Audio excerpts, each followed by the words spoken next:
उत्तर प्रदेश के देवरिया में जमीनी विवाद में दो पक्षों के बीच खूनी संघर्ष हुआ, जिसमें एक ही परिवार के 5 लोगों की हत्या कर दी गई। इसी परिवार के बड़े बेटे देवेश की जान सिर्फ इसलिए बच गई क्योंकि वो भागवत कथा कहने के लिए घर से बाहर गया था। बताया गया कि बड़ा बेटा रविवार शाम से ही बलिया में भागवत कथा कहने के लिए निकल चुका था। बड़े बेटे देवेश ने बताया कि उसके छोटे भाई का 2 अक्टूबर को जन्मदिन था और वो उसे सरप्राइज देना चाहता था। बड़े भाई ने घर आकर छोटे भाई का बर्थडे मनाने की प्लानिंग की थी और कहा था कि जो भी गिफ्ट तुम्हें दिया जाएगा उससे तुम बर्थडे सेलिब्रेट कर लेना, लेकिन उसकी लाश देखकर उसके जीवन के सारे सपने टूट गए।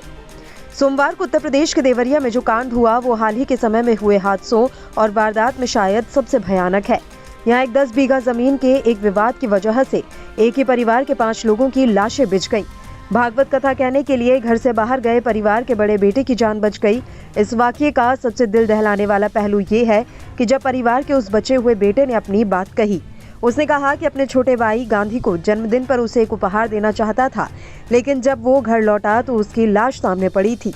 बताया जा रहा है कि जिस परिवार के 5 लोगों को गोली मारकर मौत के घाट उतारा गया, उनका नाम सत्यप्रकाश दुबे है।